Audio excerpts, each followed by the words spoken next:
Thank you guys for saying yes. Of course. So Thanks for having us. We love yes people. Yeah.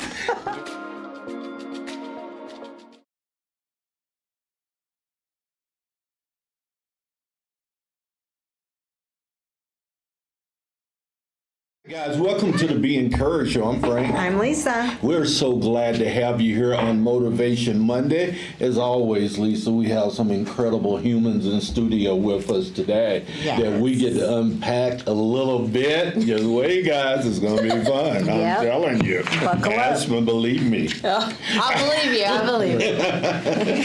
Hey, guys, Frank and Lisa here. Man, Oh, did you do that part? I did not. Oh, Go you're ahead. a little thrown off today. Yeah, okay. you roll with it. So we provide a platform for entrepreneurs and community-focused individuals to expand their reach and create a positive impact in Colorado Springs community.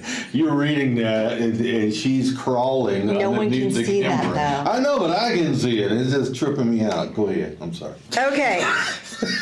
And we're joining you live here from Colorado Springs with some amazing guests, like Frank mentioned. So if you want to join us internationally, remember to go to our website, beencouraged.net, and select International via Instagram to join us live from anywhere in the world. She says anywhere in the world, and today's show is also sponsored by Hive, a platform connecting purpose-driven entrepreneurs with mentors who help accelerate their next breakthrough. The Hive matches bold visions with the operational expertise that they need to succeed. The Hive is access to seasoned professionals who understand growing a business with purpose. Visit the Hive on LinkedIn and check out the flyer that we've left for you today, guys, because this guy is the proprietor of the Hive. Tell them what the Hive means Mr. again. Kylan. Yeah, I mean, that's it. Just connecting visionaries to basically a pipeline of people that can offer free consultations and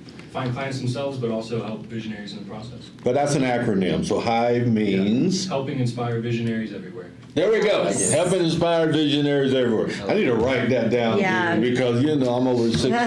I can't even remember my wife's name. I call her baby just to make sure I don't mess it up.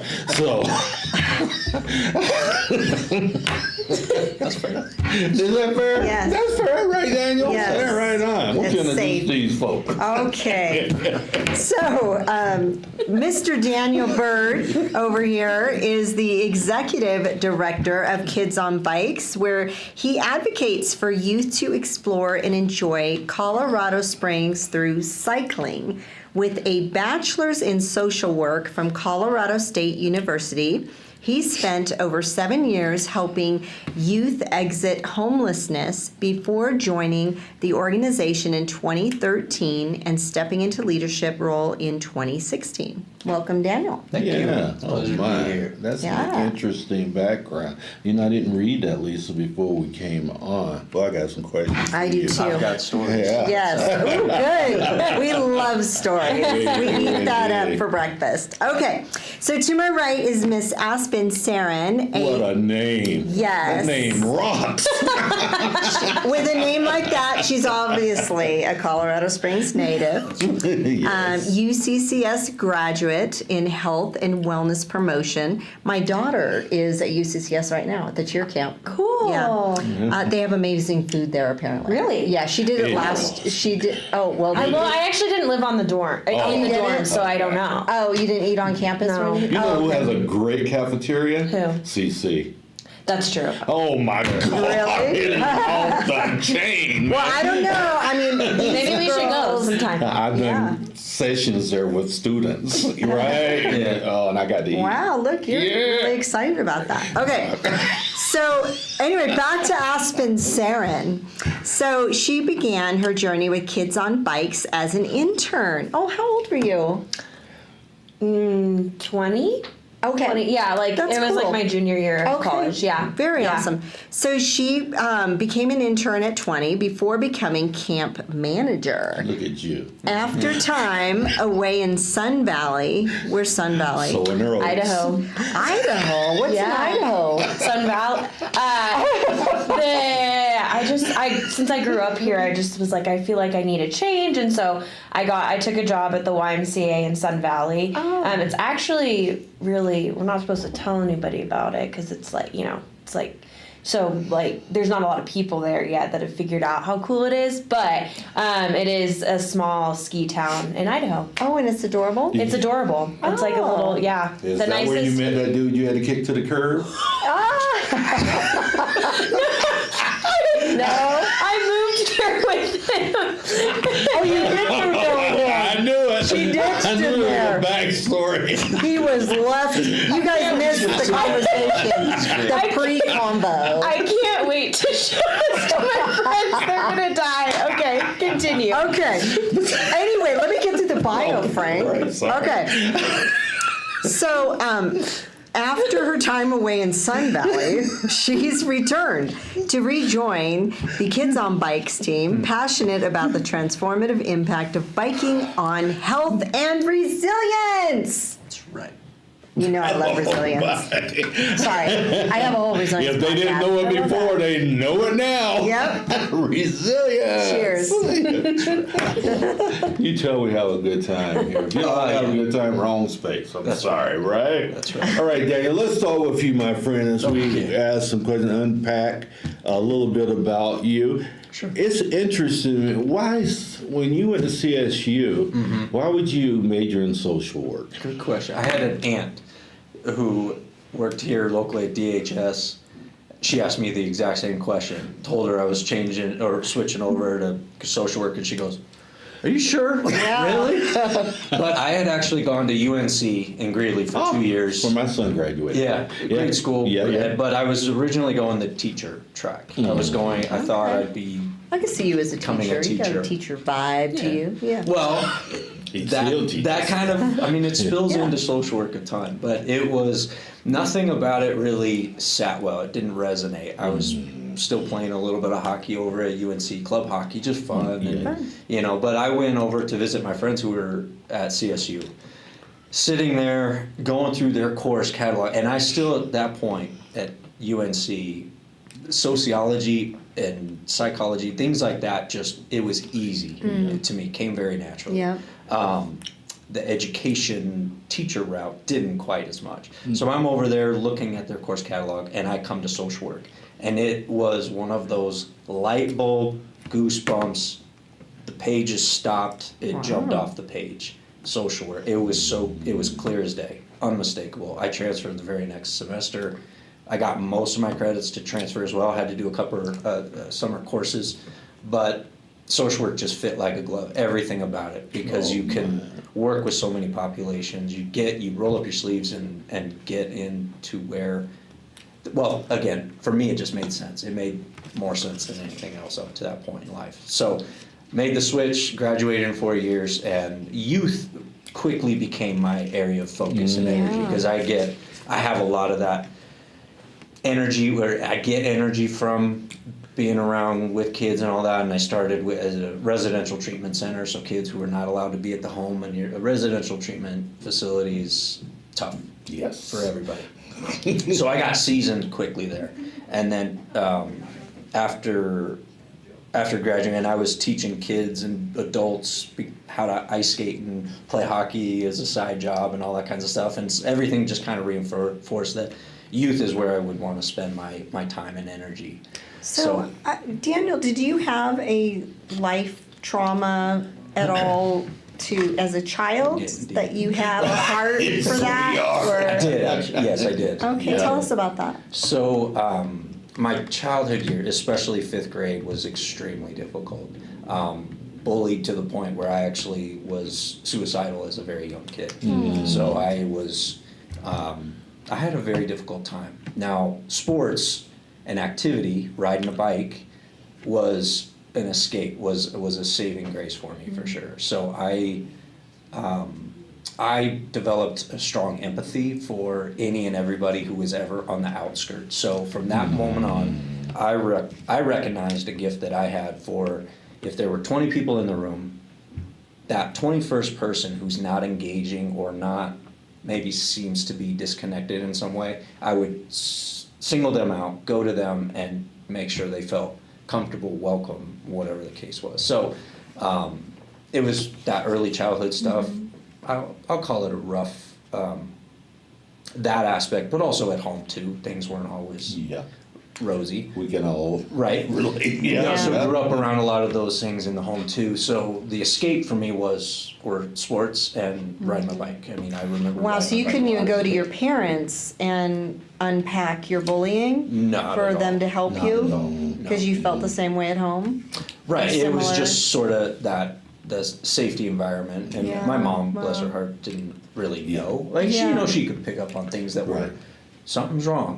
Not eating breakfast and all these different things, but that's what it was. So Right. yes, there was that, and then Yeah. so I'm gonna jump ahead a Yeah. number of years from those early childhood years to newly married, social worker here in town, and my older brother took his life. Oh my. So from that point on, I was carrying a lot of weight, and I rode my bike. I kind of discovered a joy for riding at that point. That was your reprieve. Talk therapy wouldn't cut it. I was far too hurt and angry and just too much to process too slowly. For me, I got to go hard and fast, right? And so I started riding before work, lunch break, and keep in mind, I mean, this is where I didn't realize how hard it was until years and years later. When you're working with youth who are suicidal on a weekly basis and you're carrying that, I mean, I needed therapy every day. Yeah. I mean, the second layer of trauma that you carry when you're loving on these 18, Yes. 20-year-olds who are facing a lot of barriers, I had to do something. And so that's when bicycling and my social work background collided and brought me to Kids on Bikes and fuels a lot of what we do now. And the intent and purpose behind our programs to make sure that we're not just getting kids bikes, because we're not. We're doing so much more to make sure that these kids have, if they're not in a safe environment at home, they have something that can help them discover their neighborhood, connect with friends, and I believe strongly so much in also the just physical health and wellness. Yes. If you're battling depression on any level, Yes. anxiety on any level, you've got to exercise. You need You've to got to eat well, exercise. you've got to sleep Yep. well, but you've got to get your heart rate up. I'm You've huge gotta- on that too, I agree. You've got to push yourself outside your comfort zone. So that's where all that kind of blends into, those very pivotal moments and then social work was kind of right in between that, which again was just sort of light bulb, pages lit up, and it just fit like a glove. So You know what? You just gave a master class Yeah. on what we're looking for here Yes. on the show. Thank you so much for doing that. You didn't Yeah. need much prompting either to do that. Most time we feel like we're trying to pull teeth to get people to tell Yeah. these stories of why they are. yeah. Let me just extract a couple of things real quick before we get to you, Aspen. First of all, pain created purpose. That's the case for everyone. Absolutely. Yeah. It's the case for everyone. Yeah. True purpose comes out of pain points. That's just life, right? Exactly. Secondly, you were energized by being around these children. We're always energized to do and be in the spaces of our design. Yes. Right. Energy comes from design. So if you're not energized, then you're probably not in your place of design. Yeah. That's right. And it's a burdensome thing to try to go in day after day doing things you're not designed to do. It is. Yeah, master class, my friend. Great job. Thank you. Yeah. And just Thank to piggyback off what you were just saying, I remember working in the call center. I worked there for 12 years, mind you, and I did amazing. But I always had this big calendar in front of me that had all the days, and every day, whoosh, I put a line through it. And Yeah. I mean, that is a telltale sign of an unhappy employee. Absolutely. Right? Yep, sure. But the pay was good, the medical benefits were good, I was having babies, I was married, all the things supporting Right. this family, Right. and it was worth it at the time. Yep. But I didn't know that there was something else for me, Frank, like Right. back then, you know? And Yeah. I mean, And we get to now. see this evolve. Yes, exactly. Now I'm living my design. I'll do this for free. I mean, this is And you fun. have. I have. We bootstrapped this for 3 years. I believe in it that much. Right. And that's only because it's a worldwide mission to infuse hope and encouragement, and I'm so passionate about it. Right. But I didn't know that until I met you, right? And then we're of like-minded, just at large in our hearts. So yeah, it's just incredible. Yeah, I love this. We're gonna extract some of this and make these some shorts for our things, Yeah, man. for sure. Because you really did just give a master class. Thank you. You Nailed it. Yeah. No pressure. Come on, Aspen. I already went to therapy this morning. She was like, been there, done that, got the t-shirt. Perfect. Hey, she does therapy. I love therapy. I really did at 8 a.m. this morning. Right on. There you go. I wish, how old are you? 25. Okay, I wish so I had my first daughter at 25. That's crazy. I wish I had a therapist back then. Oh, yeah. Because it's so important, like never give up on therapy. I'm a huge advocate for therapy. Me too. When you find the right person. Definitely. That makes All the difference. I've Yeah. seen several. I mean, I had to go to one in college, and in social work, we were doing a lot of that. I mean, Yeah. we were learning that a lot of the basics things on counseling, and I loved that part. I really did. It was Yeah. great. And so I went to several at different times, but the timing has to be right. The person has to be It right. And does. if you're not ready, Oh yeah. then it's Yeah, not it's a gonna work. But waste I of did. It's a waste of time if you're not willing to be Yeah. open, raw, Yeah. honest. So yeah. I did, and this is a side note, but EMDR, are you Yeah. familiar with Yes. that? Yeah. Okay, that helped me break through. Where talk therapy hadn't up Yeah. to that point, I was better off just, riding my bike and doing it, everything else that I would do. But that EMDR therapy was a breakthrough for That's me, awesome. which was huge. Yeah, that's awesome. It's Have you huge. heard of Sarasate? No. Sarasate, it's locally here, Okay. but I do Sarasate as well. Check it Yeah, out. okay. It's also amazing. Very But cool. yeah, I'm open to all things healing. Well, I'm saying self-care. EMDR for anyone listening who's going, oh, I've tried talk therapy, it hasn't worked, Yeah. or whatever the case might be. It's like, that Yeah. can help. Yeah, I think Anyway. EMDR is much more root centered. It gets deeper and Yeah. helps people to understand where stuff is coming from. Exactly. Right? Yeah. Exactly. So, Yep. Robert Frost's quote, Aspen, I want to give to you because I see that look on your face. And he says, I should be telling this with a sigh. Somewhere ages and ages hence, two roads diverged in the wood, and I took the one less traveled by. And that has made all the difference. What's been your road less traveled? Ooh, that's a good question. I feel like honestly moving back home from Idaho, because I feel like throughout my life, I went to high school, and then right after high school I did college, and then right after college I had to find a job. And then, so I felt like I was doing all of the things, and I was like in a really long-term relationship, and like, I was just kind of, and then I was planning to get married, and it was just like doing the path. And so when I moved to Idaho and then I decided to move back home, that was kind of a like jump start of, I didn't know what I was going to do. I literally moved back home. I had no like really plan of where my life, like what my life was going to look like. And I think that was really hard for me, but also it's been really beautiful. And like I've developed like a really deep community of like really incredible people here again. And I'm like rediscovering what I like to do and rediscovering what, I'm passionate about. And Who you are. yeah. And So just good. I don't have like a, like a path anymore. And I did for so long. And so I think that kind of like, I would say that would be my answer. Yeah. In Mel Robbins' book, it's just reminded me of what you're talking about, and she actually talks about how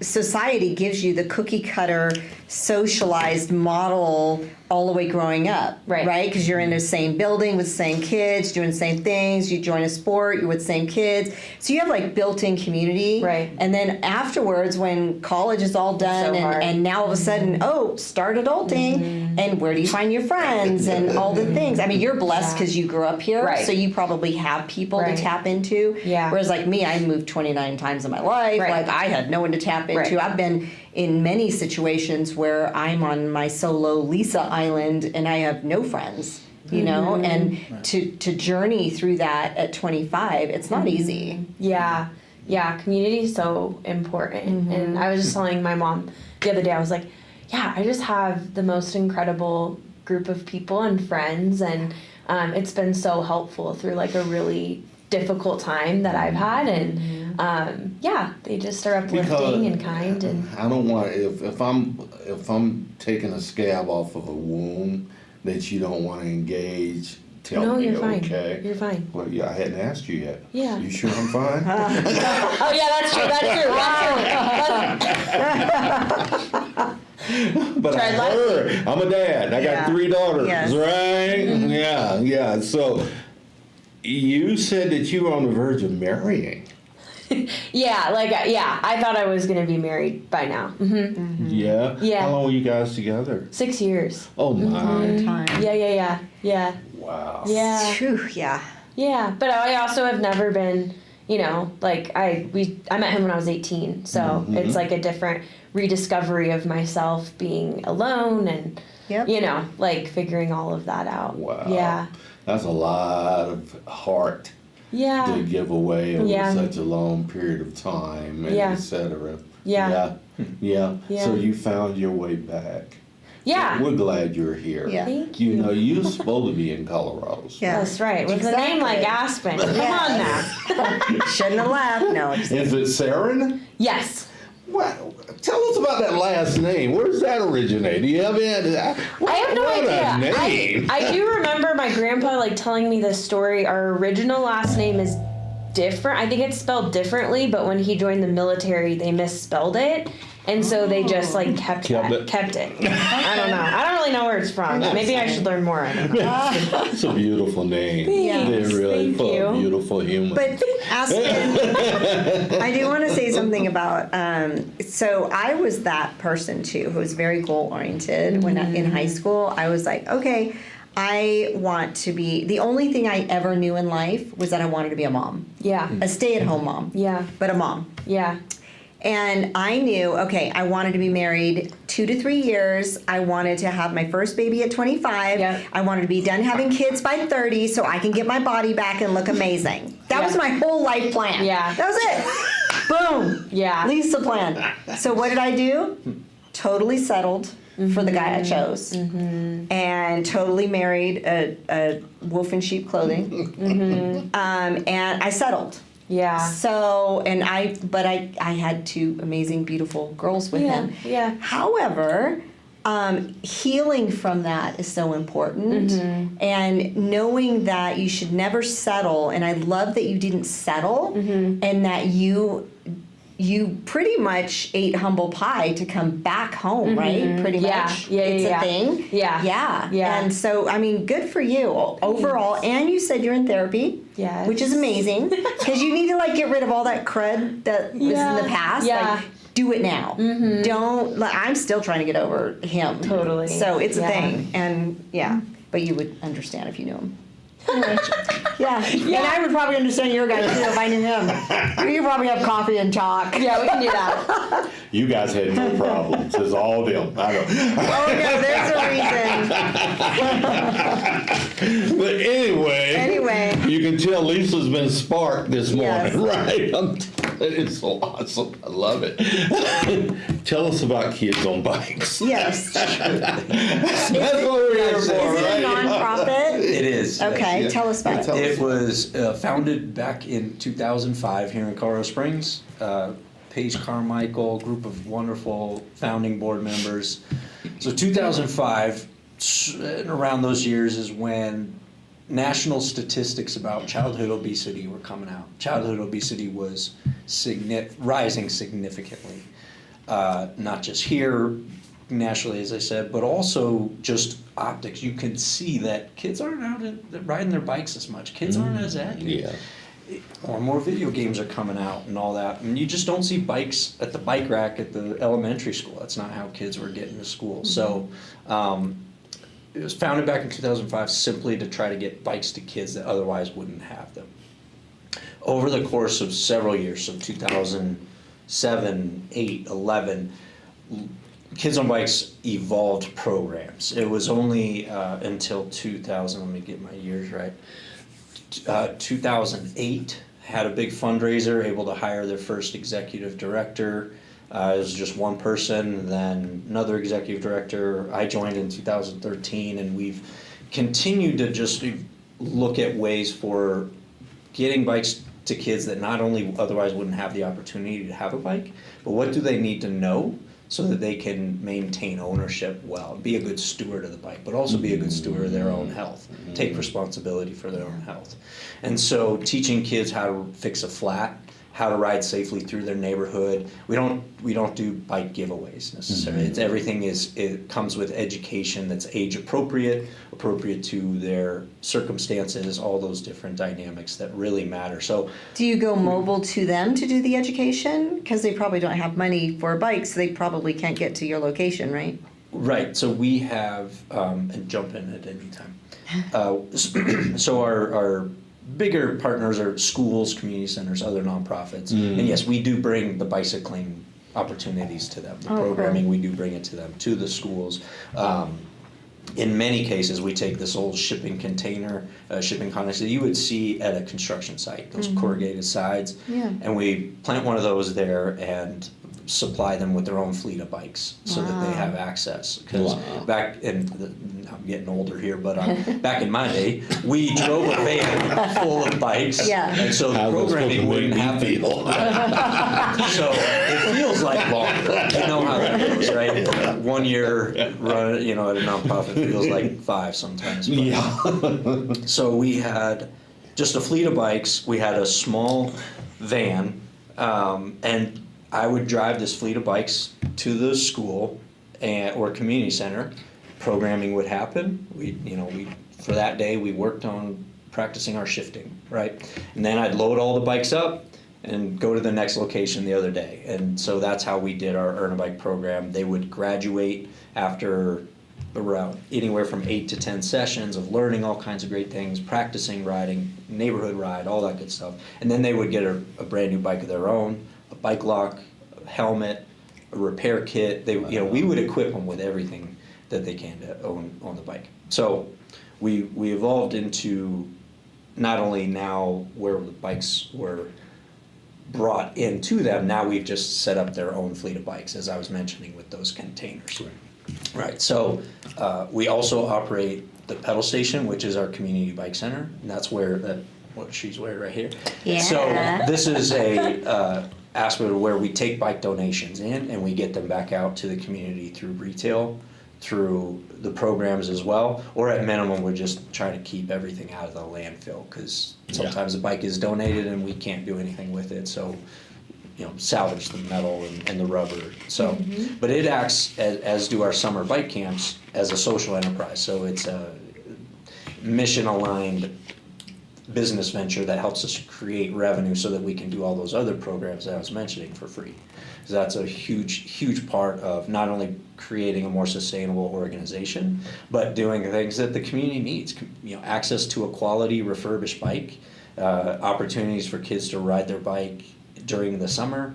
Right as we speak, there are 4 camps running throughout the city where kids are developing bicycling skills and learning how to ride single track, all that kinds of fun stuff. So all of so you that do is lessons part of what we too. do. Mm-hmm. Wow, that's amazing. And when she was camp manager, that was a big part of her role. And speak more to that. So Oh, what that's awesome. What have I left out that Kids on Bikes? Tell us about pedal Yeah. station, Pedal community station. bikes. Sure, yeah. It operates like a regular bike shop would, but we take bike donations like Daniel said, and then we either refurbish them and sell them, or we put them back out into the community, into the shipping containers and bike libraries.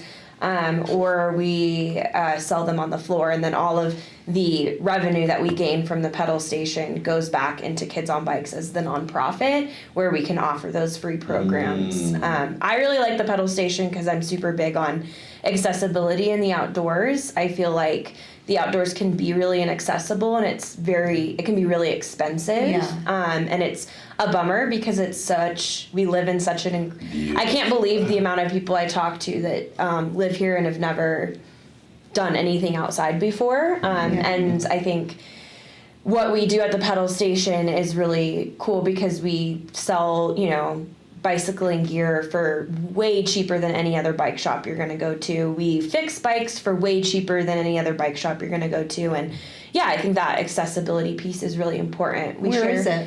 It's off of Bot, like on 21st, as you're going to Manitou. Okay. Yeah, by the Dutch Bros, kind of. We're like in a green building. But we share a building with something called MER, which stands for Mountain Equipment Recyclers. And so they're a consignment store. So people will come and bring their used mountain equipment gear, and then we sell everything from snowboards and skis to camping gear to outdoor clothing and shoes, and again, goes with that accessibility piece. Are they part of you? Yes. Go. We own it. So Kids on Bikes. She's like, go. You guys are an awesome team. I love this. You're kind of like us. Yeah.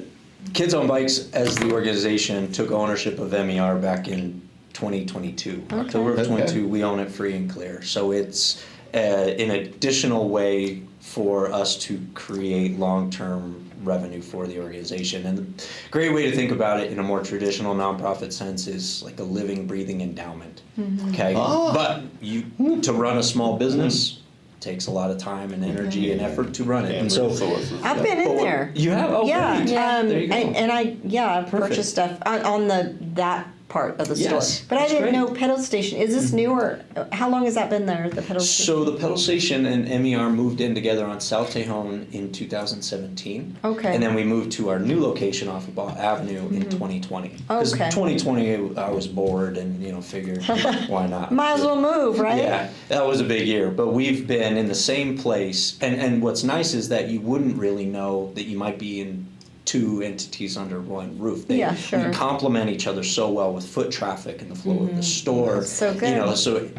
I love mountain biking, and I also ski. Oh, look over here, you got skis. Yeah. So it's a great way for that community piece that as we were talking earlier. People connect and learn about new trails or whatever the case is. So MER helps fund us financially, but it also helps bring in new people to the organization and vice versa, which is So great. you operate on grants, or how you fund it? We have, for our total annual budget, we have a little over 50% is earned revenue as an organization. Okay. About 20 to 30% grants, and then the remaining individual giving. Individual giving. That's an area we need to grow and consistently look for new people to support us on a monthly basis or annual basis. But So those what would you traditional say senses as well. to our public today about Kids on Bike, and what can the public here do to help you guys be sustainable and to grow? I think one thing that I realized early in our conversation is we talked about why Kids on Bikes first started, but first want to highlight why even now it's even more so important, because childhood obesity is still a thing, but now we've got kids who are struggling with anxiety and the mental health reasons for kids to get active is more important than ever. And so what we do is fantastic. I am so proud of our programs. We have such a great staff and team that deliver such great programs, great volunteers. All of that matters, and we can't do it without everybody's support. But why we continue to do it is because we believe so strongly that the bike is more than just a bike. It's not just a cute toy for a kid. It is a tool for better health, not just physical health, but emotional, mental health as well. So that I want to really drive home and plug into as to why anybody considering, and now here I'll answer your question, donate your used bikes. We need bike donations, good quality bikes donated so that we can get them back out to the community. volunteer opportunities that are unique. You can, if you enjoy riding with kids, there's opportunities there. If you are a bike mechanic, there's opportunities in that sense as well.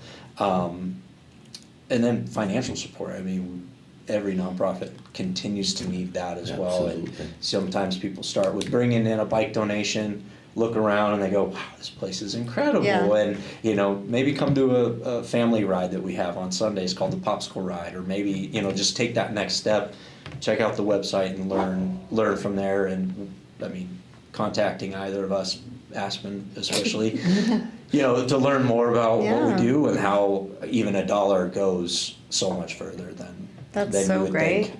Yeah. So what's your take on e-bikes?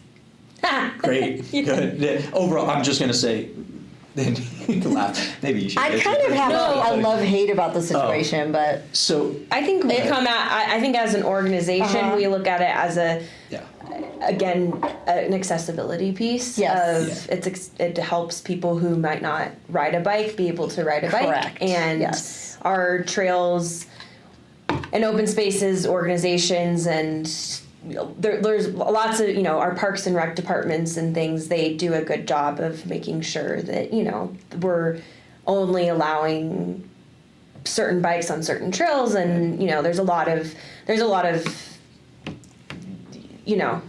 what we allow, and we don't want to destroy the trails, but also that's sometimes can be misleading and there's misconceptions around that. And so, I think, for us, though, I think it's just an accessibility piece, and it allows people who wouldn't ride a bike to be able to be outside for the mental health aspect. Yeah. That's the part that.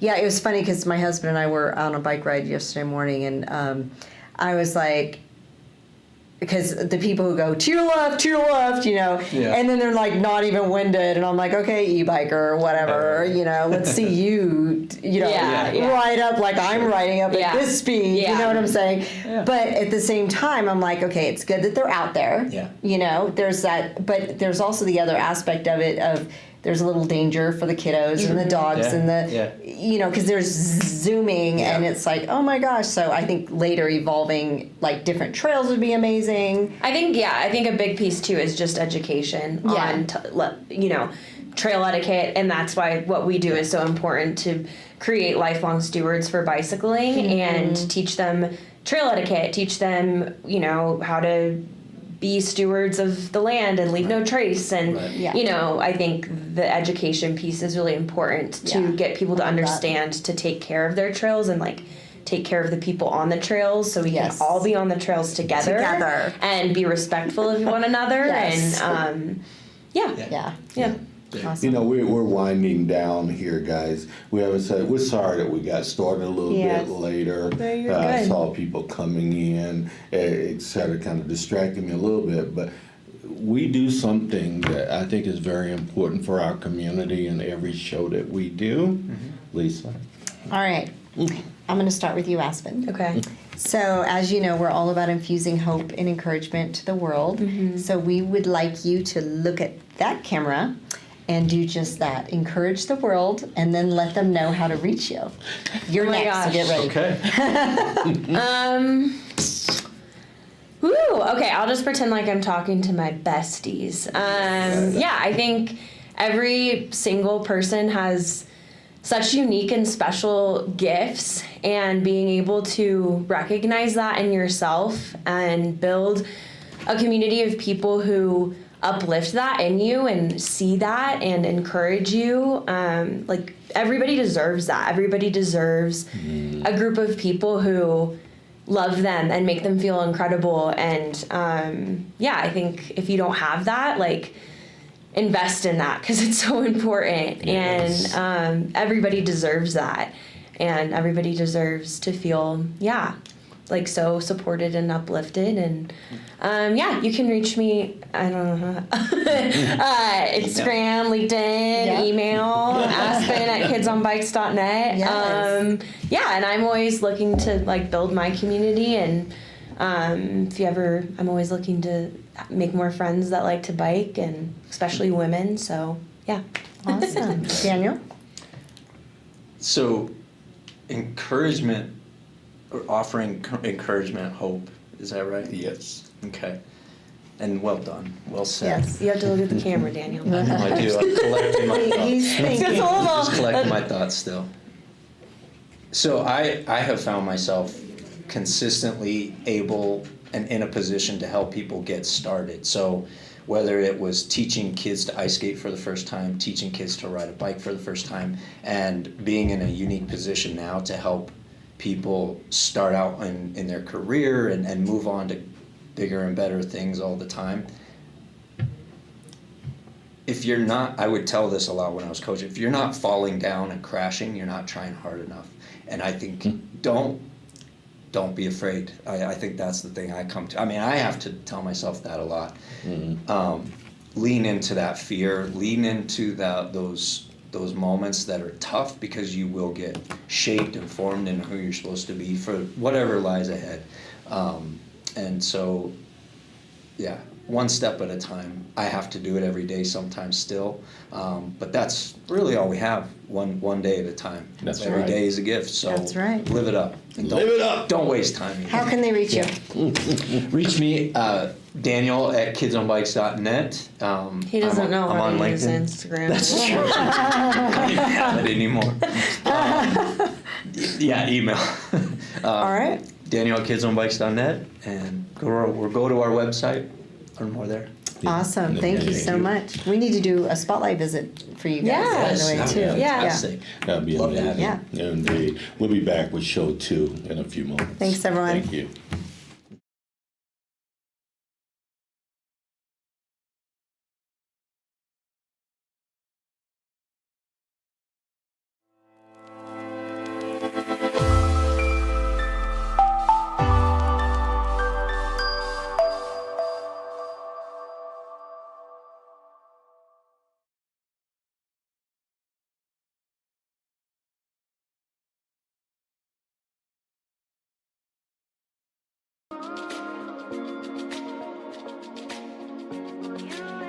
Hello, I'm Frank, and this is Lisa.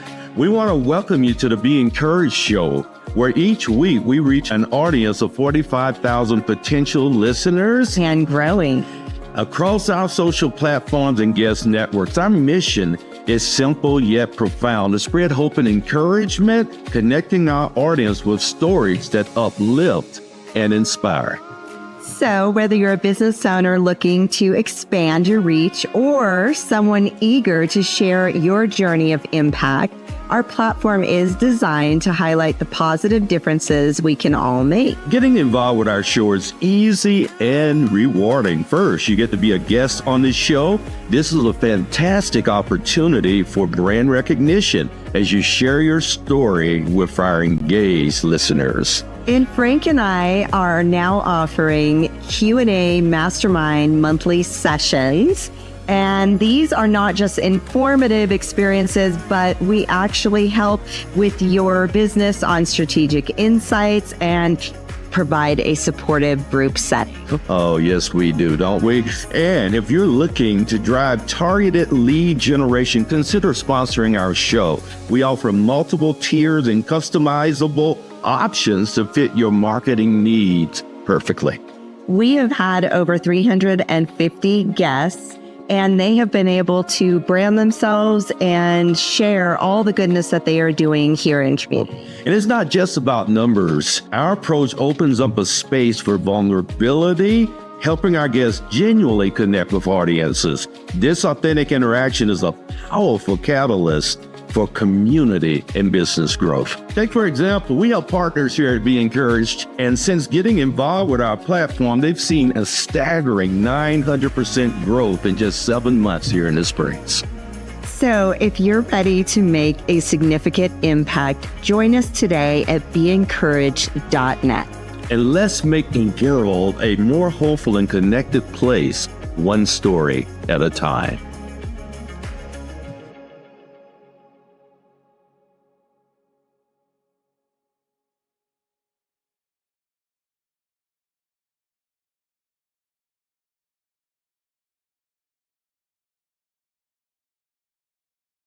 From my dad's 40-year grind as an immigrant mechanic to personal traumas such as my mom's suicide attempts, I know life's hurdles. That's why Crescio's mission is to empower the underprivileged right here in Colorado Springs.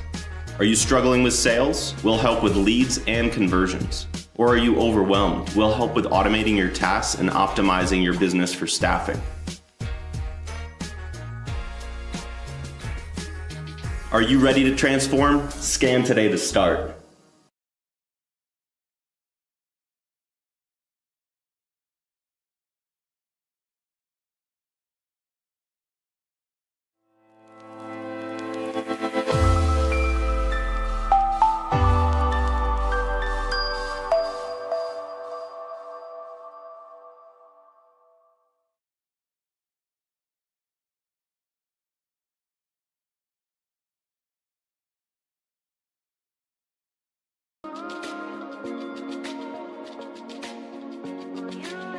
Hello, I'm Frank, and this is Lisa.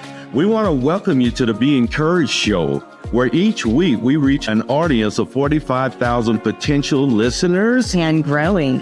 across our social platforms and guest networks. Our mission is simple yet profound: to spread hope and encouragement, connecting our audience with stories that uplift and inspire. So, whether you're a business owner looking to expand your reach or someone eager to share your journey of impact, our platform is designed to highlight the positive differences we can all make. Getting involved with our show is easy and rewarding. First, you get to be a guest on the show. This is a fantastic opportunity for brand recognition as you share your story with our engaged listeners. And Frank and I are now offering Q&A Mastermind monthly sessions. And these are not just informative experiences, but we actually help with your business on strategic insights and provide a supportive group setting. Oh, yes, we do, don't we? And if you're looking to drive targeted lead generation, consider sponsoring our show. We offer multiple tiers and customizable options to fit your marketing needs perfectly. We have had over 350 guests, and they have been able to brand themselves and share all the goodness that they are doing here in community. And it's not just about numbers. Our approach opens up a space for vulnerability, helping our guests genuinely connect with audiences. This authentic interaction is a powerful catalyst for community and business growth. Take, for example, we have partners here at Be Encouraged, and since getting involved with our platform, they've seen a staggering 900% growth in just 7 months here in the Springs. So if you're ready to make a significant impact, join us today at beencouraged.net. And let's make the world a more hopeful and connected place, one story at a time.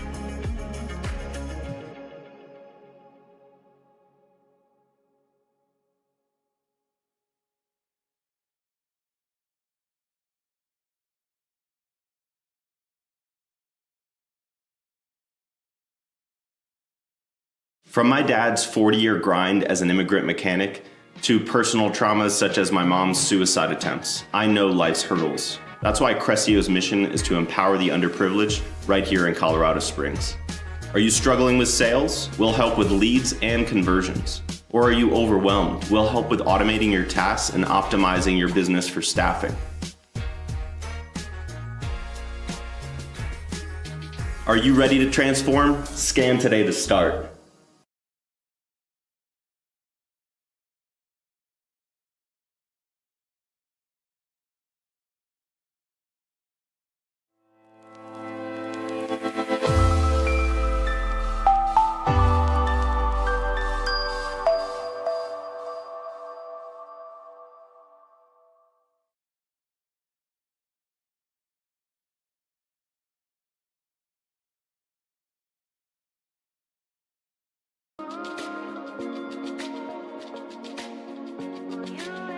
Hello, I'm Frank, and this is Lisa.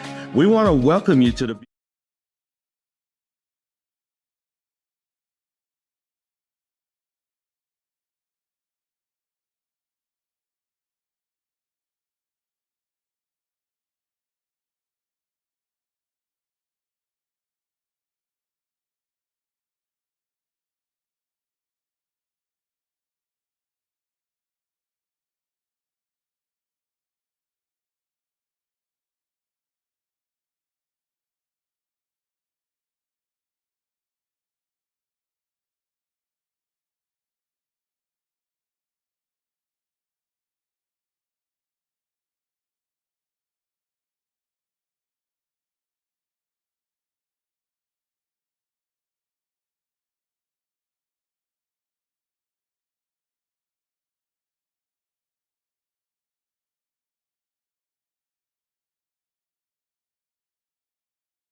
2. Hi guys, we are back with the Be Encouraged show, and I'm Frank. I'm Lisa. And we're so glad to have you this afternoon. Lisa, Mondays motivate me. And you know what? One of the biggest motivations for me is that I get to see you. Aww. Isn't that incredible? Yeah, she is one amazing human, right? And she was fired up on show number 1. Yes. Man, you were going off. Yes. Yeah, watch show number 1 if Yeah. you want to see Lisa go off. Right, so it was an incredible time. We're back with show 2 today. Today's show, as always, is sponsored by Crescio, who helps construction companies develop AI agents to reduce schedule slippage, automate operations, and increase margins. You can visit them at Crescio.com to learn more, and we've left some flyers. Please take those with you. Some things that we have. Lisa, your favorite part. All right. I love introducing our guests. Who's the panel host here? Who I brought on made him? Joyce the panel. Oh, did you? Okay, Joyce. Surprise! Well, The first, added responsibility. yeah.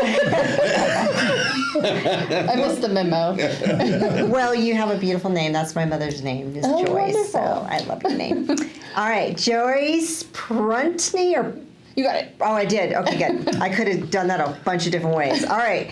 Joyce Prunty, a proud Coloradan of over 30 years, this avid hiker and traveler is dedicated to helping veterans and others overcome personal and professional challenges to find meaningful careers, drawing inspiration from their own journey of resilience. You guys have done this before. I love resilience. I have a Travel too. yeah. I'm all about resilience. I have Yes, you a are. resilience. She's a resilience coach.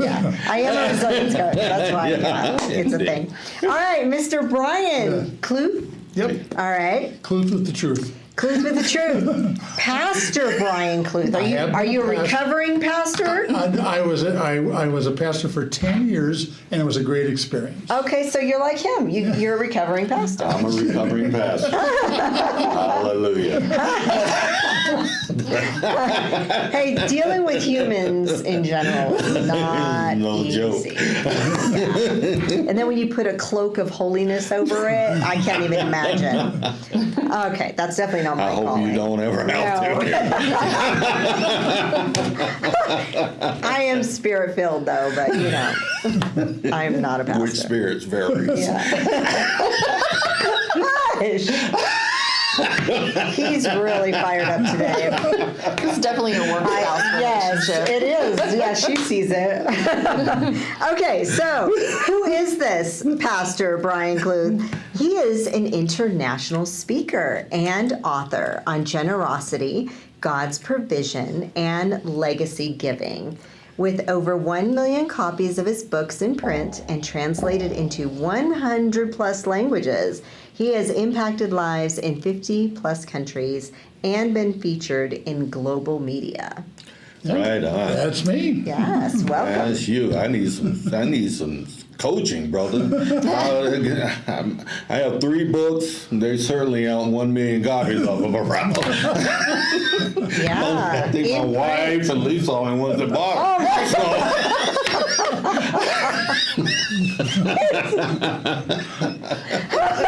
There was a BOGO. Yeah, and John read them after I finished it. So, yeah, you kind of missed I out had on to the give sale them there. free. No, I bought yours. Did you buy it? Yeah. Okay. Remember back when VetNet Oh, you back were in the that day? 37 cents they sent me. I paid my $10 and I had you sign it. Thank you. Yes. Yeah, that's true. Anyway, back to this. We're in the presence of awesomeness today, and we're Yeah. so glad to have both you guys in here with us. Joyce, a proud Coloradan for over 30 years. I think you're at least 31, which means you've spent at least some time not in Colorado. Yes. So give us a little bit of a track of your history. Okay. My parents were hippies. Let's start there. Nice. So I was born on one coast, and when I was 1, they said, let's move to the other coast because that's where my mom's family resided. And Which coast were you born on? I was born in New York. I was almost born on the Brooklyn Bridge. East to the west. California, yes, too. I was born on Brooklyn Bridge. Almost born in My daughter's name is Brooklyn. This is serendipity. We're sisters in another life. Yes. And so they're not hippies anymore. Let's clarify. But when I was 1, they said let's move to California because my mom's side of the family was all on West Coast. So they threw me in a crib in the back of a van, and we went across country. Lived there Volkswagen for van? a couple of years. What's that? Was it a Volkswagen van? I don't know. I was 1, Frank. Just stick with that I story. was trying to validate the Sounds hippiness. cool. You're trying to Yeah. church it up. Yeah.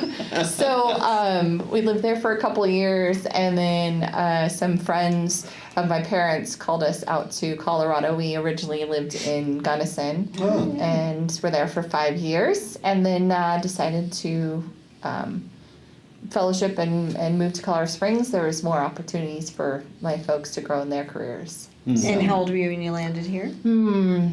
Just trying to tell her. Are you trying to do the math? Okay, were you in school? Did you go to school? I am doing the math. I'm just saying, if you say it, I'm gonna do it. I will say I was a sophomore in high school when we moved to Colorado okay. Springs. So Yeah. 15.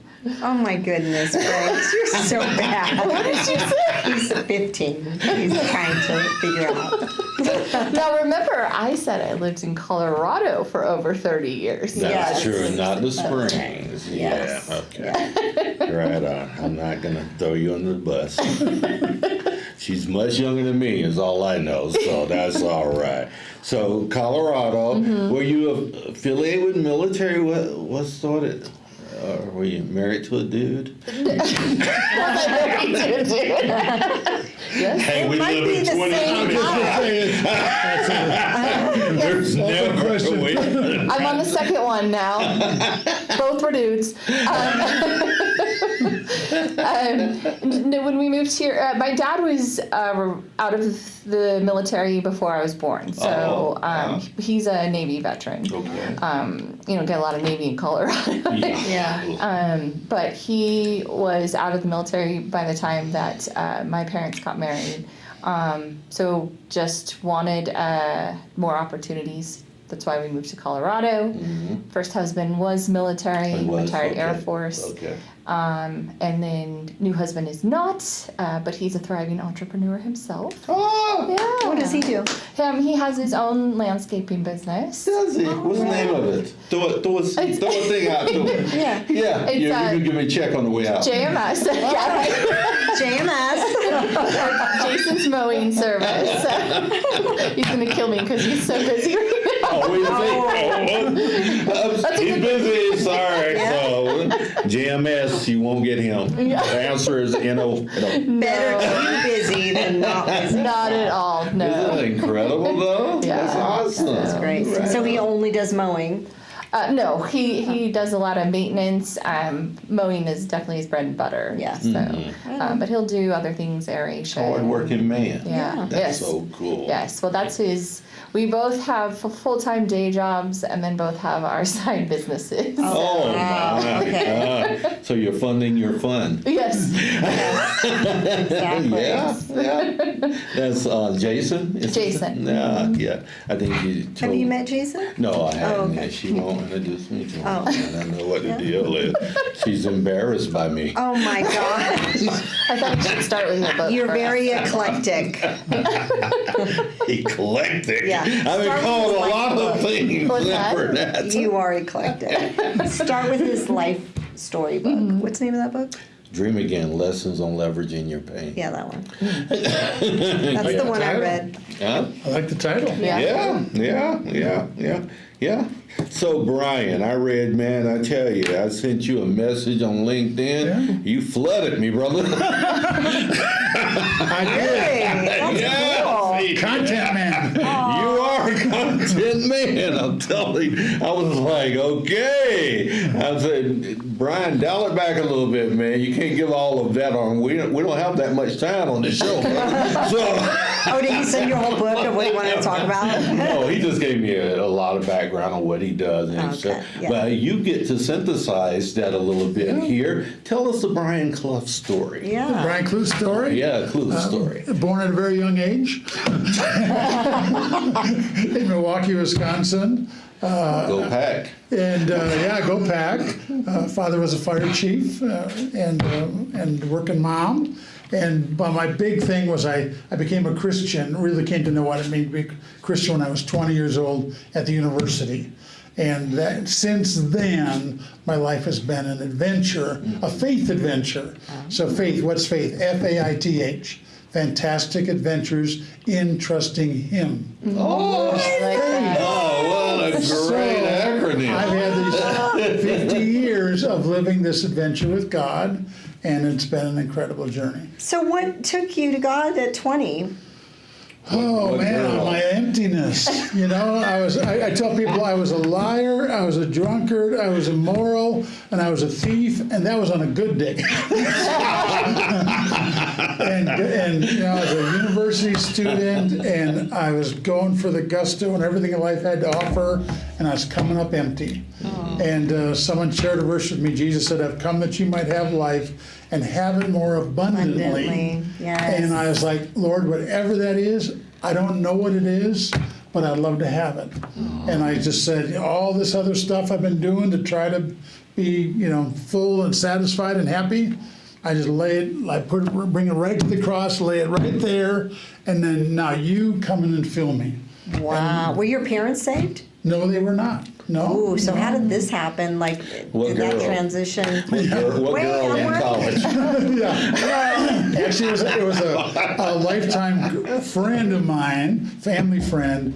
He became a Christian ahead of me, and then he had a wonderful Christian girlfriend, and their relationship was like nothing I had ever seen. Yeah. And their only explanation was Christ was the center of their lives, and I thought, wow, that was amazing. So for me, it was they were a wonderful, wonderful testimony in my life. Did your parents take it okay? They struggled a bit, they were, what year, I grew up going to church. What do you mean you're now a Christian? You were baptized a Christian. So they struggled a bit. And then when I wanted to be rebaptized, they said, well, you can't do that because you've already been baptized. And so it was a little bit of a work in progress. Yeah. But over time, they came to see that it was real. The changes were real, and I became a much better person than I was when I was a liar, thief, immoral, and a drunkard. So, yeah. Wow. And how'd you meet your wife? I was married twice, or I've been married twice. My first one, I met her at a church in Minnesota. She went to heaven in 2010. So we had 28 wonderful years being married, and then I had 3 years of being single again.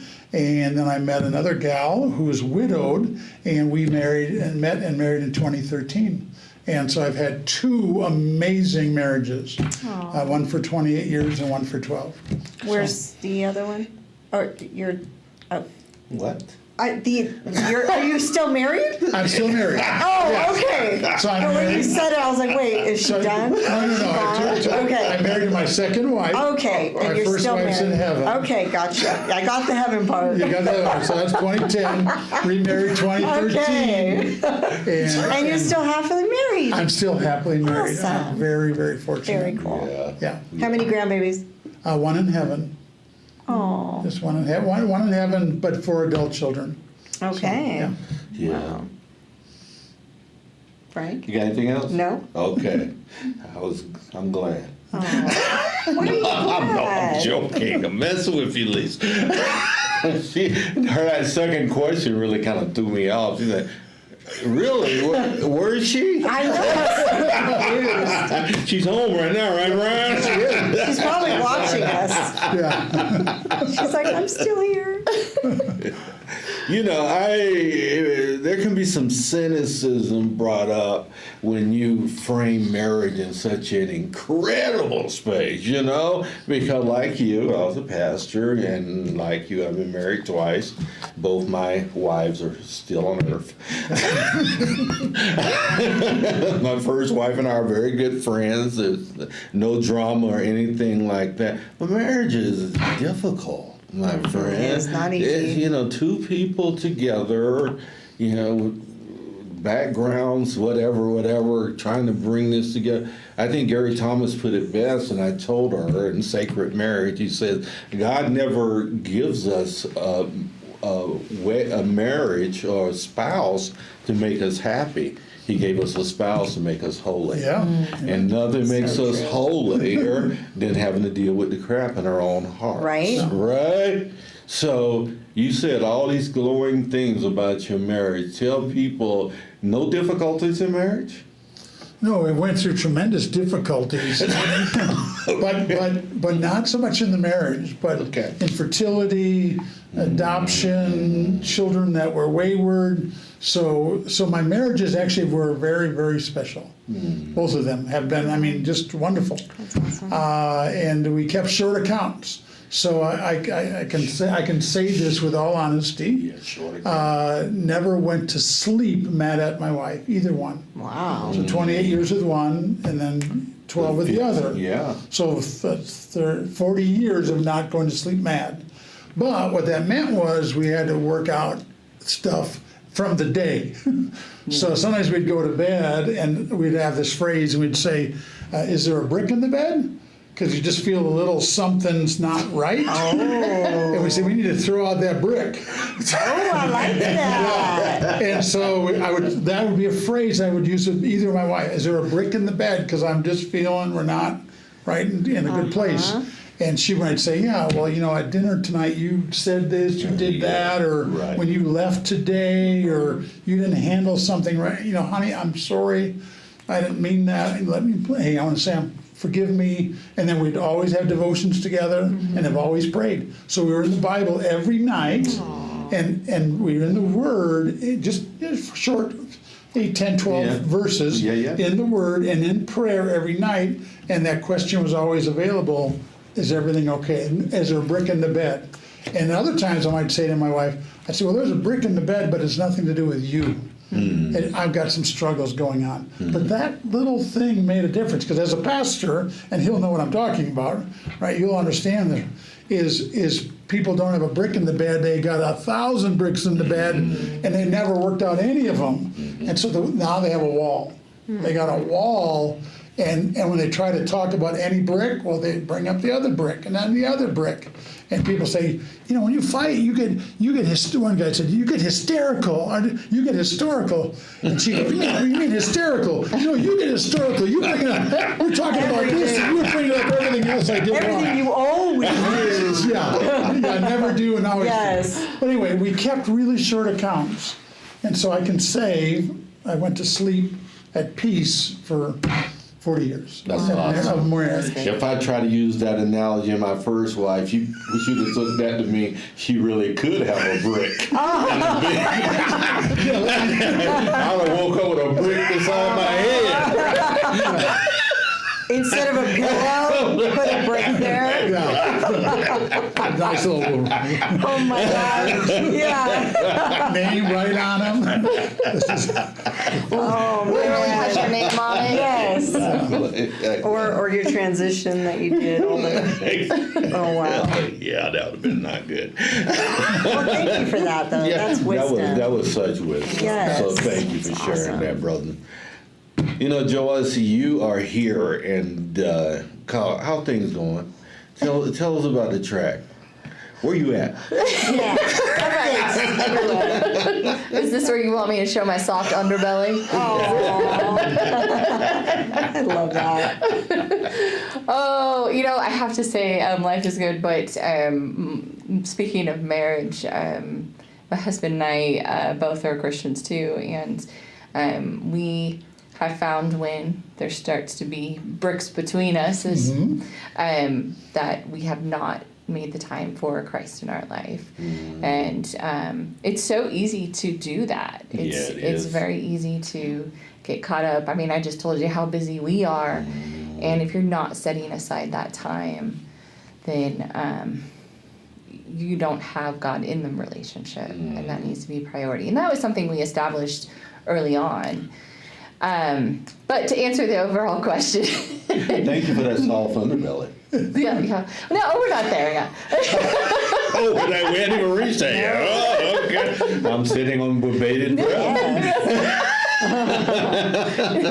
No, I will say life is good. This is probably the best my life has been. I too was a drunk and not a nice person, and more recently have really realized that I put myself in a box, and then I was putting other people in a box.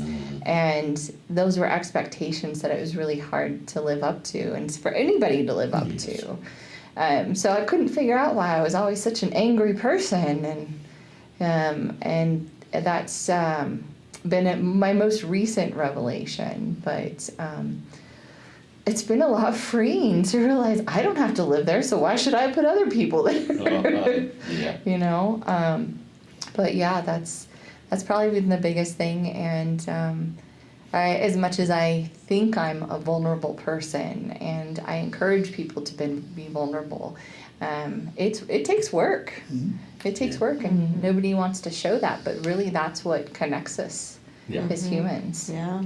You know, we're both coaches. Matter of fact, you know, and you're some of the same spaces I'm in, but you're beginning, right? And so please don't compare your chapter 1 to my chapter 12. Sure. Right? So those are different spaces. But you have to do that internal work to do this work well. Yeah. Right? You really do. Because if you're not showing up authentically with people and you're trying to get them to a place you aren't, it's going to destroy something. Right. You can't bridge gaps that you hadn't bridged in your own life. Right, so yeah, and I know you're going to be a great coach. This space is going to unpack well for you. I believe that with all of my heart. Thank you. Because you're willing to do the hard stuff. You inspired me with the title, because I know you have Chief Encouragement Officer, so I did Chief Empowerment Officer. Yeah, and you are Sorry, I had you in the brain. Chief Resilience Officer. Love it. Oh, that is the key word, huh? Yeah, it is. Yeah. I'm a resilience coach. And I'm known as a donkey for Christ, so I don't have A chief donkey anything. for Christ. I just serve the master every day. Yes. What are you trying to say, Brian? We all do too. Yeah, for Christ. when you go to this side, being an express, that normally would say, where are you? So Brian, what are your books about? A lot of them about generosity. So, and they're all Bible based. So my first one that went viral and took off, and the way it got to, hundreds of thousands of copies and millions of people reading it was, I didn't sell them one at a time. So it was a booklet, and it was a 40-day journey to a more generous life. And it's 10 Bible verses a day, every day for 40 days. Oh, wow. So God is the owner, 10 Bible verses. God is your provider, 10 Bible verses. God watches your giving, 10 Bible verses. So at the end of 40 days, you've gone through 400 scriptures. So what happened was 3,000 churches in America bought copies for every family in their church and then gave it to them. That's awesome. And so small groups used it. There's videos with it. There's discussion groups. So that was the number one. Number two is a sequel to that, a 30-day, and that was the idea of open-handed living in a tight-fisted world. And then the third one, which I again, love that. Open-handed living in a tight-fisted world. Yeah. And then another one was, as a pastor, I wrote a Christian legacy organizer, because I discovered when someone died, their spouse and adult children didn't know anything. They didn't know about finances. They didn't know about the funeral wishes. They didn't know bank accounts. They didn't know passwords. So I spent a year researching over 100 organizers and putting together lists that anybody can have. And here's the good news for everybody, that's free. So everything I just said is free. Is it on to your website? Anybody. We'll make a link available. Yeah, for sure. And you Put it in comments on we our will show. have it for free. The 40-day devotional, the 30-day, they're apps on your phone. And then the Legacy Organizer is a PDF, and it gives you a list of things your family needs to know.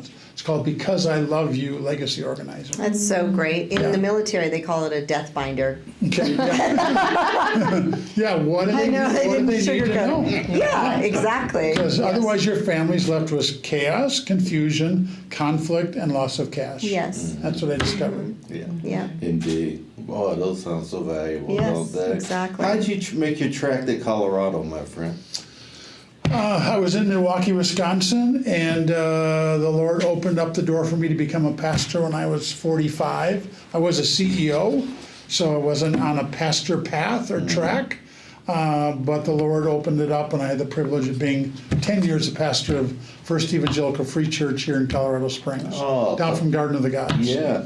Oh, that one? Did they sell that building? The shark, no, they never sold it yet. Oh. The shark tooth shirt. Yeah, short tooth church. You pastor there? I was for 10 years. Oh, okay. 2000 to 2010. Uh-huh. Great experience, great Yeah. congregation. And then I became a generosity researcher, writer, speaker globally after that. Yeah, Swindoll's organization. Yeah, yeah, it was Free Church. So I have a question about your tight-fisted book. Yeah. What's your number one messaging from there? Like, what's your nugget, the golden nugget in that book? I mean, the biggest thing you have to realize is most people are not givers because they do this math. They say, what I have is just enough or it's not enough. And if I give anything away, I'll have less. And that'll be really bad. Okay? So they get really tight-fisted. Well, Yeah. guess what? God can't put anything in tight-fisted hands. So what you have to do is to learn to say, okay, God, I'm going to receive what you give me, and I'm going to thank you and honor you with whatever you give me, and I'm going to trust you with my needs. Because you have finite resources, but God has infinite resources. You're limited, he is unlimited. And I'm not talking about a prosperity gospel message. Right. I'm talking about The God is a truth God of of God. provision. Yeah. He's not a God of money. Yeah. I tell people the Bible says you cannot serve God and money, but you must be taught or learn to serve God with money. So you learn to serve God with money, and he brings provisions in your life, and that a lot of times is not I don't want to say this, it's not about the money, it's about the provision. You know, so just I'll just quick story. I needed some new sport coats recently, so this is one of them. So I'll go to a thrift store, a consignment shop. So I went into this thrift store, and on the rack there were five sport coats, all looking like new. And I put them on, they were all my size. Wow. Okay? Wow. So, So amazing. five of them, Yeah. right? And so it cost me $48. Wow. Okay, so what did God do? God provided for me. Yeah. Now, if I would have needed money, I'd have had to spend about $1,200 on those same sport coats. yeah. Yeah. So, but in the Bible it says, the wicked shall store up clothing like clay, but the righteous shall wear it. So I don't mind wearing somebody else's sport jacket, you know, it's okay. Exactly. But that's an example of God is a God of provision, not a God of money. He brings provisions into our life. And I have thousands of stories, and I actually write them down. Every week, my wife and I write down, how did God provide? That's probably the biggest nugget. Oh, that's great. 1 Corinthians 16:2, on the first day of each week, let each of you give according to how you've been blessed or provided for. So you write down the provisions of God, and then you set aside money to give. And that will change your life. Wow. Yeah. Interesting. Let's end the show. That was good. Powerful. That's like a mic drop. Yeah. I got nothing. Joyce. You got lots. Yeah. No, actually, if I may share a story. Please. So in April, I went on a trip with a friend. So in building my business, I actually have, she named it, so I can't steal this term, but I can't take the credit. We call ourselves accountability buddies. So she's building her own business while we're building it together. Yeah. But we went to a conference in Chicago, and I had taken my devotionals book, and my husband gave it to me at Christmas, and it was a devotional book, and I brought it, and my friend's also a believer, so we were sharing the devotionals, and then we had to move hotels, and I must have left it like in the bed or something, and even lost and found couldn't recover it. So I was bummed because I was like, that was my morning devotional. And lo and behold, within 2 weeks, my parents actually bought me a completely different book on devotionals, and it's like God Whispers. Oh yeah. Yeah, it was great, and I was like, that's. God provided, because my husband was like, I'll replace it. I was like, no, I just feel like something's at work here. And I actually liked the newer book better. Oh, that's good. Yeah, so. Yeah, honey. Oh my gosh. Oh, whoops. Jason. Edit that out. Throw that in for free. Right? No, they were both a blessing. You can't recoup that, young lady. But anyway, nice try. What's happening in the Syracuse University onward the opportunity spaces? Yeah. Yeah. Great question. There are some changes coming. I'm not going to speak about those yet, but definitely continuing to support those that are transitioning out of military. Our mission in the Onward to Opportunity program, which is the program that I support here locally in Colorado. What I can tell you is I'll be expanding to support multiple states in the region. So yeah, looking forward to that. But I love that Syracuse and the Institute for Veterans and Military Families is always keeping the military community at the forefront when we make these changes. So this is a dream job for me. It really is. Yeah. Like, I never served personally. Right. Like I said, my first husband served, but he was a desk jockey, to be honest, and he retired right around when we got married. So I didn't have a lot of military connection. Yeah. I never saw a deployment, anything like that. God bless the families that do go through that. But I love that this has been my calling, because I always wanted a career that felt purposeful and meaningful, and I could actually see a difference in what I did on a day-to-day. It wasn't punching a clock and collecting a paycheck. So enough about me, back to SU.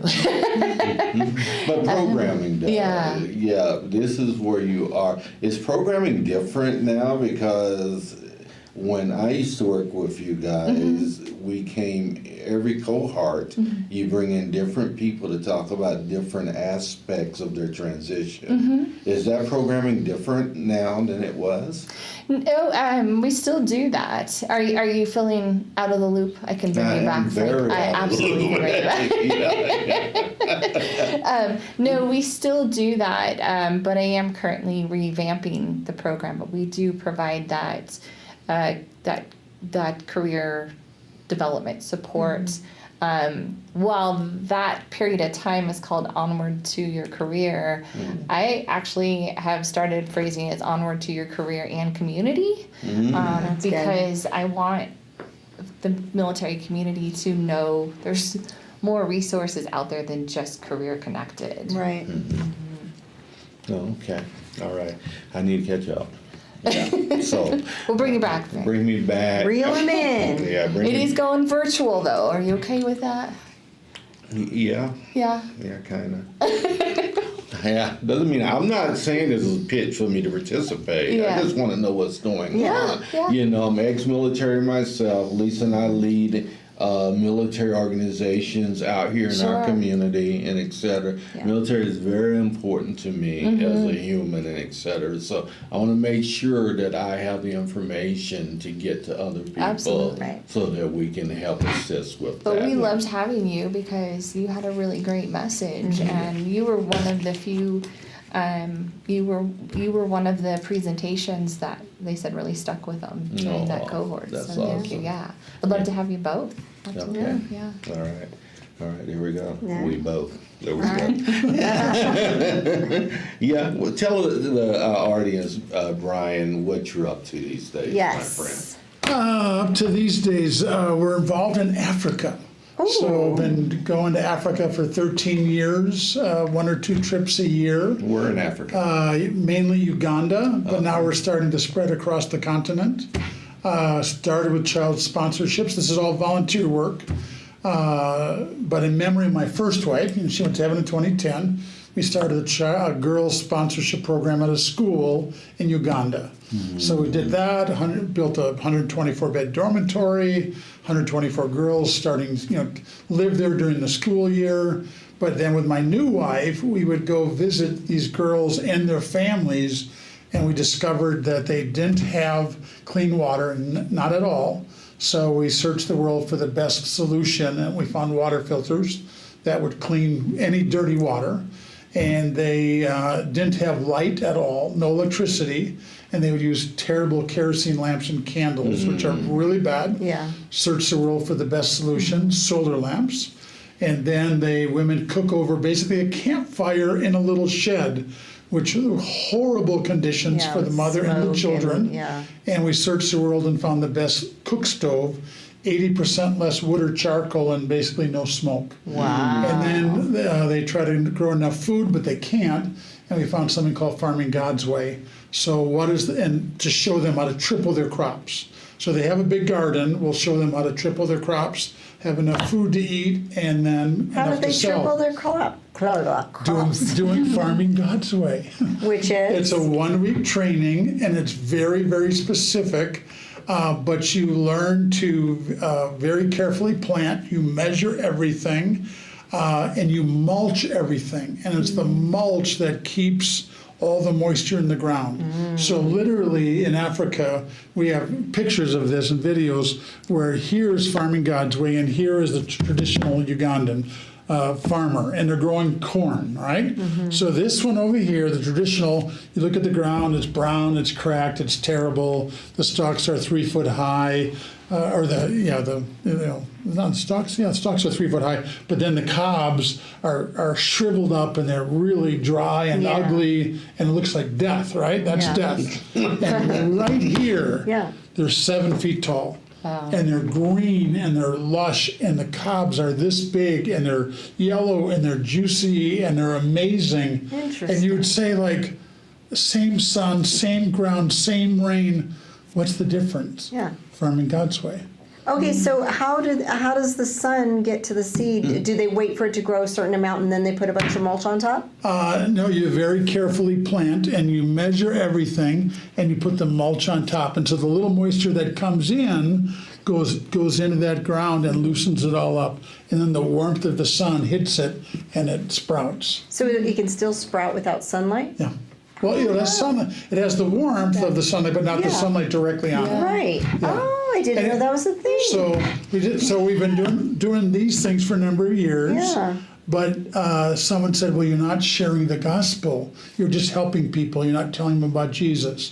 So we found a way to take a solar lamp and have gospel light events where everyone gets the gift of a solar lamp. They'll get the option to buy those other products discounted, but we give them the gift of a solar lamp. And then I give them my testimony. I said, I kind of was like a kerosene lamp. I was a liar, thief, immoral, and drunkard because I was trying to shine, but my life stunk. And it was toxic and dangerous and costly. But when I became a Christian, Jesus made me a solar lamp. And my kerosene lamp life went away. And now you put yourself in the sun every day, and the power comes down, shines that little light, and you go shine. You're not struggling. You're not suffering. You're not paying, and it's free light. I said, when I put myself in the Word in prayer every day, every night, God comes in my life, shines through me, and we said that's the picture of the Christian life. Your life without Christ is like the solar lamp. I mean, it's like the kerosene lamp, but your life with Christ is a solar lamp. And then so this is to teach you every day how God wants you to live. And then we say it's a free gift. Someone paid a price. You didn't earn it. You don't deserve it. You can't buy it. It's a gift you must receive. Absolutely. And then we tell them about Jesus and thousands. So we've helped over 100,000 people with powerful. solar lamps. So powerful. So we're excited for the future doing that. Yeah. I don't blame you. That's Yeah. just incredible. Something is sticking in my craw, Lila. Yeah. Why would you leave Colorado Springs for Denver? Oh, you live in Denver? That's a fair question. Denver. Oh, wow. Yes. So there's a reason. Yes. So my wife was dearly loved in this town, all right? So there were 600-700 people at her funeral. Wow. So when I was living here after she died, and a single dad of 3 teens, everywhere I went, people, how are you? How are your kids? I was forced to live in the rearview mirror. Yeah. I could never, because they were grieving the loss of my wife, and then I had to live with that every day, the grief of the loss of my wife. understand. And I said, you know what? I've got to. The windshield of my future is bigger and brighter than the rearview mirror of my past. Yeah. And when you stare at a rearview mirror, you will crash. Yes. I mean, all of us go through hard stuff. Right? I talk about this with resilience. We all do. But at some point, you have to glance in the rearview mirror and look at the windshield. That's correct. And so I moved to Denver to say I need a windshield. Yes. And my life started fresh up there. And anyway, I started a singles ministry. It grew to like 200 to 300 every week. I met my wife there. Of course it did. You're you. Like, what is happening right now? You like recruited your wife. Yeah, you do. Well, I had a pick of 1,000 women. Exactly. So I got 1,000 women, Yep. and I got the number one. Man. God provided, right? And when you're older, you're looking for a nurse or a purse. Yes. That's what these women out here are saying, man. They're always saying So I got both. He got both. I got Nurse both. and a purse. Nurse and a purse. Oh my God. We had a wonderful singles ministry. People came from all over. They would drive 2 hours from Colorado Springs, Boulder, Fort Morgan, Breckenridge. They would come to this gathering at a church. And hundreds of people every Tuesday night for dinner, Bible teaching, which is also free. That's also going to be an online thing. I have God's Roadmap for Singles. And it's video teaching. All the handouts I used is available for free for every viewer and listener. So, so I have all of that material. But God used that. Many marriages came out of that. Yeah. And it was a beautiful thing. including your own. Including my own. Yes. Including my own, yes. She lived in Denver? She's a Indiana gal, moved here when she was like 24, and she's been here 40 some years now. So I just turned 70, she just turned 69. Oh, you guys are Yeah, we're close. Yeah. Yeah. He Yeah. turns 70 next year. Oh, okay. Yeah, but I'm handsomer. Yeah, Oh you my are. gosh. There you go. Frank always humble. Always humble. When He you're was perfect right. in every way. Really excited. I can't wait to look in the mirror. There's a book that's never been written, Humility and How I Attained It, Yes. and the sequel, Humility and How I Perfected It. Yes. That book cannot be Never been written. written. Yeah. Oh my gosh. I love it. We were starting our live Instagram this morning, and he said, "How you doing, Lisa?" I said, "I'm perfect." He goes, "No one's perfect." I'm like, "Oh gosh, I didn't mean it literally." And then you just sang a song on it. Perfect for the moment. Yes, exactly. You're perfect in the moment. In the moment. Okay, it was a very short moment. Yes. He just took away that solar light, didn't he? All day. No solar light for him. Oh, you know what? We have so. Can you tell we have fun together, Rika? Not at all.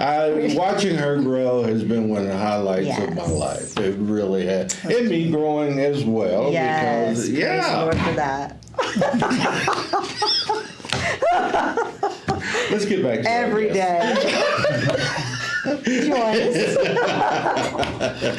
Michelle, I have you a thank you note in the mail. Oh, right? God. What does that mean? She thank you for my growth. Oh, okay. Helping me grow. I thought it I was was an trying to give exit you card. a compliment. I thought she was going to give me the thanks for playing card. I was like, what? She is the one who could do that. She is the one. She is the one. So are you having more fun than a woman should? Why this business that you're doing, this coaching thing? How did that come about? How did that come about? Great question. So before coming to SU, I was working with a company. Well, no, let me back up a little bit more. So I was in a career that I continued to be successful, but it wasn't fulfilling for me. And to me, success was climbing the corporate ladder. Yeah. You know, Yeah. Me too. The cliche, We've all yeah. been there, done that. Got the T-shirt. Yeah. Probably keychain too. And then I went and took an eat, drink, love journey. Lived in Mexico for a while, Oh. and then when I came home, which I had no intention. I was like just trying You like to. Mexico? I loved Mexico. I really did. The people are very kind. Very speak love Spanish? Un poquito. Un poquito. What does that mean? A little bit. A little bit. Little bit. little bit of Un what? poquito. She I speak a little of bit. Spanish. Oh, There's only a couple words you really need to know in Spanish, Yes. right? especially when you're a El Caucasian. baño. El baño, cerveza, Cerveza. and diamante. Especially when you're a Caucasian woman. Come on now. They be digging that, man. She knows as well. When in Rome. Yes. She gets it. She I ain't mad at her. ain't hating you. So yeah, I returned to the States and was just working jobs to make paychecks. Still was trying to get my life together, and then I found a job that was perfect for me. And I really spent time working with a coach myself, helped me discover more of what drove me, what were values that were important to me, and was working in career services for an organization where 70% of the population were military connected. So that's how I started getting ingrained into the military community. And I was like, I love this. This is me. It drove me every day. It doesn't feel like a job when it's what you're supposed to be doing. So then I found this opportunity with SU. While I was applying there, at the same time, I was like, I want to create my own business doing this. This is what I should be doing. And I wanted to help others to feel empowered to find the right calling for their own career choices. And then it doesn't need to feel like a job. It doesn't need to feel like I'm a job description or a posting or what somebody told me to do at work. I don't do well when I'm in a box. That is something I've really learned about myself. I don't do well when people try to put me in a box. But you give me all the autonomy in the world, then I'm a creative machine. So, to help others find that journey and, what fills their tank, that makes me feel good. So then it really doesn't feel like work. Yeah.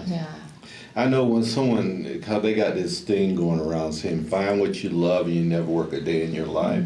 That's a patent lie. I don't know who invented that thing, but it's not the truth. Because it's just that you're energized to work. Yes. Yes. You still work, You know, I do what I love. I know that this is my design. Yeah. I know what God put me on earth. And we to work do. We hard. work very hard, but we're energized to do Yeah. it. Right. Before we were Yeah. working, it was hard putting one foot out the bed after the other Yeah. to go. You know, when it was just about getting a paycheck and, you know, not knocking anyone. I did it many years. I had kids to raise Yeah. and family and stuff. It's a So, thing. Right. but now Lisa and I get to do what we love. Right. Everybody tells you they love their job until it slaps the crap out of them. Yep. And suddenly, you know what? Maybe I didn't love it. Yeah. Right? You just said a key word, right? You said job. There's a difference between job and career, Yeah. and you have to know the difference. Yeah. I like that. Yep. Yeah, this is a great time. Man, you Yeah, were it is. brilliant. You know that? And those are your bad points. Yeah, I bet a crowd could listen to you all day. Yeah. So here's my personal endorsement. Brian Cliff, you need to have him come to your organization. You need to have him come to your church. You need to have him come to those places where humanity needs to be lifted up and being able to be told that they can, instead of listening to all the voices that say that they can't. Thank you. Excuse me. That's kind. Bless you. Yeah, I really mean that. Yeah, before she interrupted me. sorry. Sneeze Yeah. and stuff. There's that. So, yeah, It's that time. You ready? I'm ready. All right, Joyce, I'm going to start with you. Okay. So our whole mission is to infuse hope and encouragement to the world. So I would like you to look at that camera, encourage the world, and then let them know how to reach you. Well, as someone who's done this myself, definitely spend the time learning to love you. You have to get to know you. And that is really what I want everybody to find, both personally and professionally. On a professional level, that's where I can help. I'm not a life coach, I'm a career coach. My company is Peak Empowerment Career Coaching, and you can find me at peakem.powermentcc.com. PeakEmpowermentCC.com. Yeah, reach out to this wonderful lady. Thank you. You're awesome. You guys are awesome. Good people know good people. What can you That's say? right. Yeah. Exactly. Right, yeah. Brian, you're next. Yeah. Well, I think I'll just follow up on the little solar lamp illustration. No matter what's happened in your past, no matter what you've gone through, what you did wrong or what others did wrong to you, there's a God who's bigger than all of that. There's someone named Jesus who paid the price for all that stuff that happened, all the pain and the hurt and all the confusion. And you maybe relate to the idea of that kerosene lamp or a candle. You're trying to shine bright, but it's a struggle and it's not going well. And that's where I was, trying to shine with, with the alcohol and the parties and the girls and the stealing and the lying and all that. And then I just came to that cross and Jesus, I just want you. I don't want any of that stuff. You died on the cross for all that stuff. And I accepted Jesus, and he made me a solar lamp. So now for 50 years, my job is to get up every day, be in the Word and be in prayer, let God shine into my life, put his love in my life, and then get up and go live my life. Live my life, and then at night I go back in the Word and prayer again. And God wants to make you a solar lamp. And whatever pain you have, he can turn your pain into gain. I lost my wife. That was painful. What was my job to do? Get up every day and be in the Word and prayer and let God empower me. And then he showed me to start a singles ministry to help others that were divorced and widowed or never married. And God turned my pain into gain. And I was a shining light for those people, and a lot of wonderful marriages came out of it, and wonderful friendships. Yes. So anyway, hopefully that's an encouragement to you. And you can find me by going to BibleGenerosity.org, BibleGenerosity.org, and all my free materials, you'll be able to get them there, or HealthyCharity.org, HealthyCharity.org gifts, HealthyCharity.org/gifts. All my resources I've ever written are there for you and for others for free. There we go. Thank you both for being a part of us this afternoon. It's been a blessing to really many. good. Thank you so much. Amazing. Yep. All right, so before we wrap up, let's spotlight our sponsors once more. So Westco Insurance, Miss Karen Butcher loves helping people save and get the best service ever. You can contact her at our website at beencouraged.net. And also Planet Duct, Mr. Brandon Kirk and his team offer astronomical air duct cleaning service with the most powerful vacuum trucks in Colorado. Stronger than the vacuum of space. Indeed, they are. Visit us at beencouraged.net to become a sponsor and get your business name out to our growing audience. Our platinum sponsor has seen an aggressive 900% growth in their business in just 7 months. Like and follow us on Facebook and LinkedIn and join us on our journey to extend hope and encouragement and help people realize their potential through networking, collaboration, and community involvement. And remember, if you want to join us international, go to our website and select international via Instagram, and you can join us from anywhere in the world. Thank you for being a part of the Be Encouraged Show with Frank. And Lisa. She makes this show great. And don't forget to pick up all 3 of Frank's books on Amazon. Indeed. Yeah, you can be the 3rd and 4th person that did that. And Lisa, Oh my gosh. and Lisa does an incredible website. Resilience Reveal with Lisa Sennett. And go to lisasennett.com for that and all the wonderful resilient pieces that you're putting out to earth. And if your organization needs a great workshop, Lisa and I are available at beencouraged.net to engage us so we can engage you to your movement forward. We'll see you next week.